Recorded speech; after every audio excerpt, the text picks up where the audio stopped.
أعوذ بالله من الشيطان الرجيم. بسم الله الرحمن الرحيم. وما كان الله ليضل قوما بعد إذ هداهم حتى يبين لهم ما يتقون إن الله بكل شيء عليم. إن الله له ملك السماوات والأرض يحيي ويميت وما لكم من دون الله من ولي ولا نصير. لقد تاب الله على النبي والمهاجرين والأنصار الذين اتبعوه في ساعة العسرة من بعد ما كاد يزغ قلوب فريق منهم ثم تاب عليهم إنه بهم رؤوف رحيم. محترم سامعین کرام، سورۃ التوبہ سورہ نمبر 9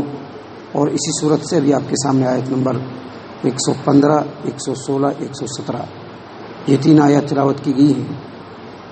اللہ تبارک و تعالیٰ فرماتے ہیں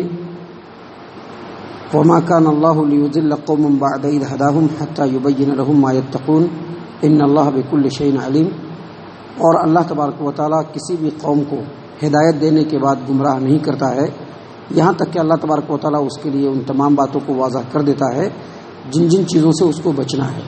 اور بے شک اللہ تبارک و تعالیٰ جاننے والا، ہر چیز کو جاننے والا ہے. محترم سامعین کرام، یہ جو آیت کریمہ ہے اس میں اللہ تبارک و تعالیٰ نے یہ بات بیان فرمائی ہے کہ اللہ تبارک و تعالیٰ کا یہ دستور ہے، یہ قانون ہے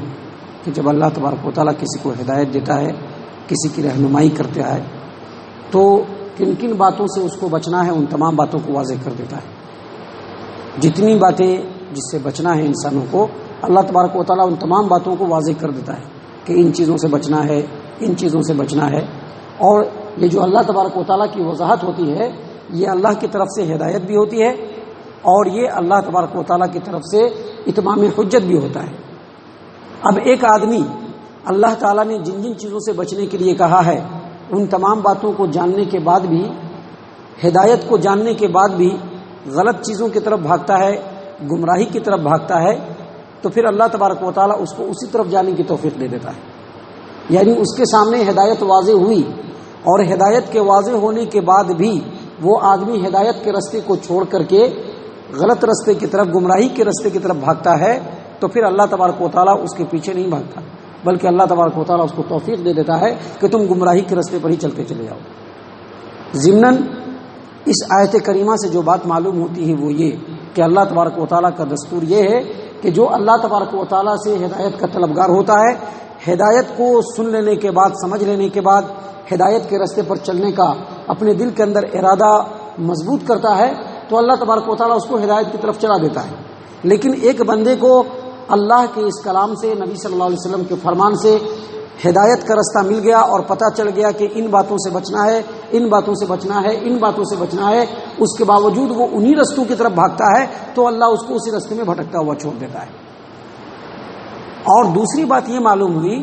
کہ اگر کسی بات میں اس کے منع ہونے کے اوپر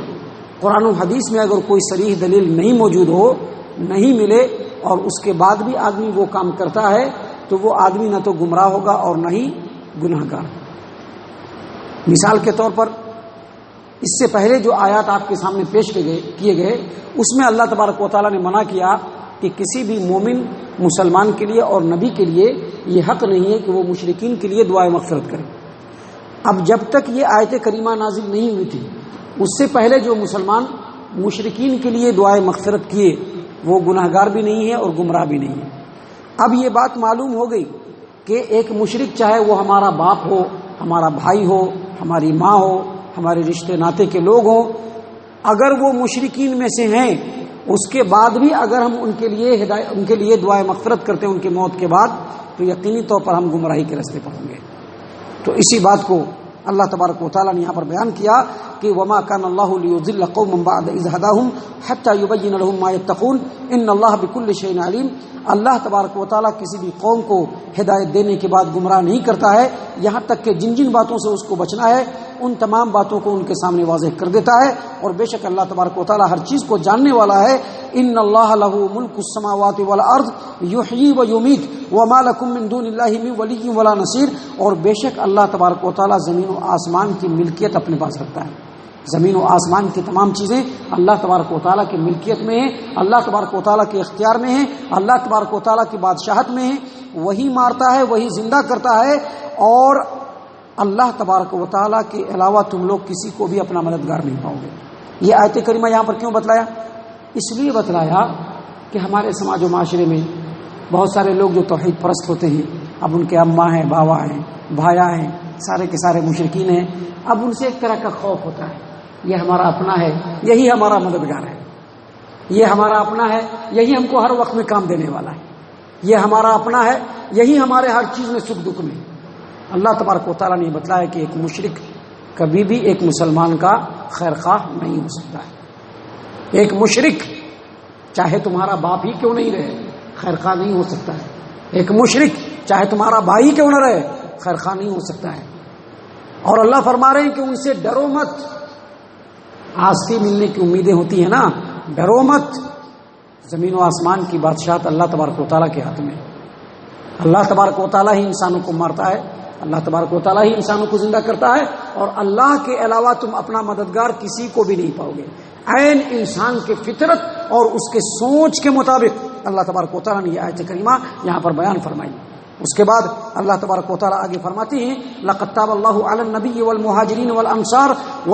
الذین اتبعوه فی ساعة العسرة من بعد ما کاد یزغ قلوب فریق منهم ثم تاب علیہم انہ بہم رؤوف رحیم۔ اللہ فرماتے ہیں کہ اللہ تبارک و تعالیٰ نے نبی پر اور مہاجرین و انصار جو ایمان والے ہیں ان کے اوپر مہربانی کی، جن لوگوں نے سختی اور تنگی کے وقت میں اللہ کے رسول صلی اللہ علیہ وسلم کی اتباع کی،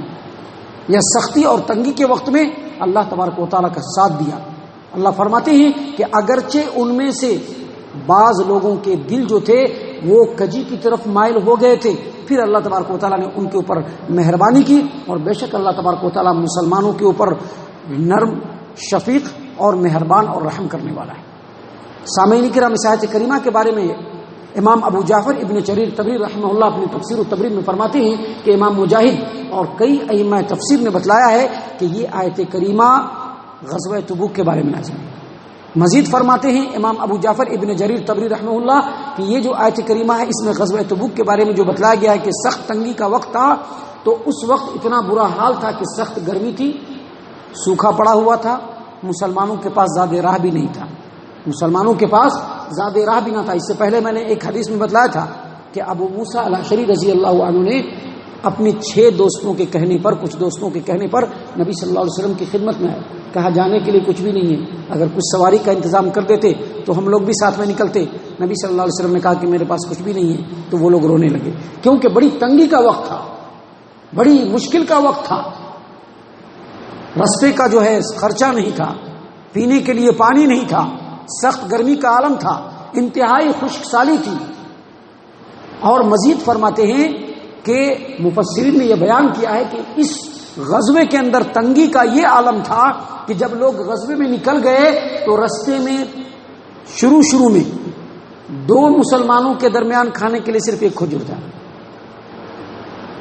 2 مسلمان کے درمیان کھانے کے لیے صرف ایک کھجور تھا، ایک کھجور میں 2 مسلمان کھائے گا بس۔ اور تھوڑا اور رستہ آگے بڑھا تو کئی لوگوں کے درمیان میں صرف ایک کھجور، اب اس کھجور کو کھائے کیسے؟ تو کھانے کا ان لوگوں نے یہ انداز اختیار کیا کہ کھجور کو چوس لیتے اور دوسرے ساتھی کو دے لیتے اور پھر اوپر سے پانی پی لیتے۔ اب ذرا سوچئے کہ وہ کیسے مسلمان تھے اور ہم کیسے مسلمان ہیں۔ ہم لوگوں کے پاس بہت سارے تقاضے ہیں، ہم لوگوں کے پاس بہت سارے معاملات ہیں، حالانکہ وہ صحابہ کرام ایسے نہیں تھے۔ اس کے بارے میں عبداللہ ابن عباس رضی اللہ عنہما کی روایت کو امام ابو جعفر ابن جریر طبری رحمہ اللہ اپنی تفسیر التبری میں بیان کرتے ہیں کہ عمر بن خطاب رضی اللہ عنہ نے بیان کیا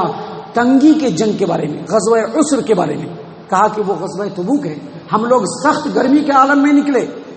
اور جب ہم لوگ نکلے تو راستے میں ایک جگہ پہ پڑاؤ کیا تو گرمی کی وجہ سے ایسا لگ رہا تھا کہ پیاس بڑی شدید ہو گئی اور پیاس کی وجہ سے اب گردن کٹ جائے گی، یعنی گردن جو ہے وہ الگ ہو جائے گا، اتنی سخت سے پیاس لگ گئی۔ اتنا برا حال ہو گیا کہ لوگوں نے اپنے اونٹ کو ذبح کر دیا، اونٹ کو ذبح کر کے اونٹ کے جو بوٹی ہوتا ہے اوجڑی کو نکال کر کے اس میں سے پانی گاڑ کر کے لوگ پینا شروع کیے، اور جو پانی بچتا اس کو اپنے سینے پر لگا لیتے تھے۔ آج کیا کچھ نہیں ہے ہمارے پاس، ایک گلاس پانی پینے کے لیے آج چلیں گے تو وہاں پر فلٹر لگا ہوا ہے، ایک گلاس پانی پینا ہے یہاں سے نکلیں گے تو وہاں فلٹر لگا ہوا ہے، لیکن ہم لوگوں کی ناشکری اور نافرمانی کا یہ عالم ہے کہ ہم لوگ اپنے اندر اور باہر ہر چیز کو جائزہ لے کر کے دیکھ سکتے ہیں کہ اور ہم کتنے کھڑے اور کتنے سچے مسلمان ہیں۔ کہتے ہیں کہ اونٹ کو ذبح کر کے اس کے اوجڑی سے پانی کو نچوڑ کر کے پیتے اور پھر اس کو سینے پر لگا لیتے۔ جب اونٹ ذبح ہونے لگا